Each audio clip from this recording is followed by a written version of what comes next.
Hey, welcome to Grokking Ecclesiastes. We are going to, over the next period of weeks, we're going to go through the entire book of Ecclesiastes from verse 1 to the last verse, 12 chapters, widely understood to be kind of one of the weirdest books in the Bible. Let's take a look at Ecclesiastes 1, verses 1 and 2. So I'm going to be using the Living Word app. You can get it, it's free download. I'll maybe try to put a link in there for you. But we're going to go to Ecclesiastes, and here we are, the first couple of verses.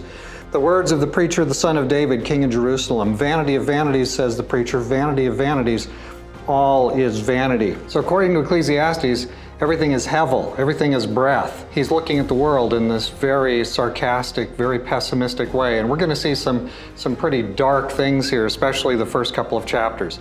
Because in the book of Ecclesiastes, we're looking at things, most of the time we're looking at them from the standpoint of there is no God. This is what life is like with no God. Hey, this is the best we can get. And it's not very good. So don't be discouraged. We're going to come along and we're going to see some good pieces as we go on, but you're going to have to kind of hang in there with me. Vanity of vanities, everything is vanity, everything is breath, everything is like wind, it's just breath, it's just here, it's just like in, out, then it's gone. And so this is the standpoint of Ecclesiastes. Now, who's the author of Ecclesiastes? He says it's the king in Jerusalem, and we believe this was Solomon. Now, many of the higher scholars say, no, it was all these different guys, or somebody is posing as Solomon. For our purposes and my actual belief, it is Solomon. We're going to just kind of go with that, so we're not going to mess with that other business. Let's just look at the text itself, because I believe God has inspired that text, and He's giving us some help here in understanding.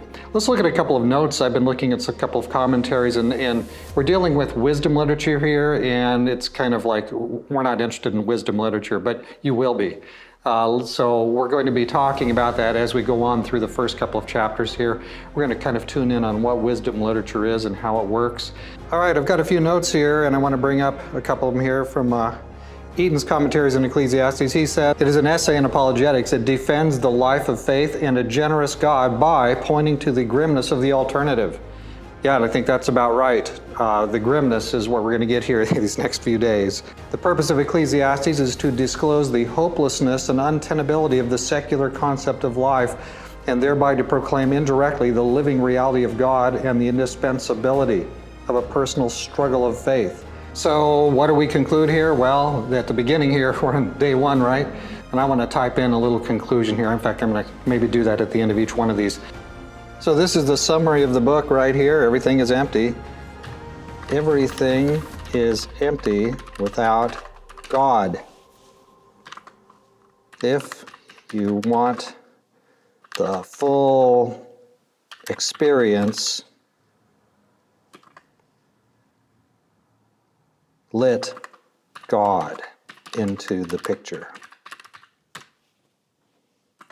Bring in Jesus. All right, that's my conclusion here. I'm going to save it and add that note. And that is my perspective. And see you tomorrow.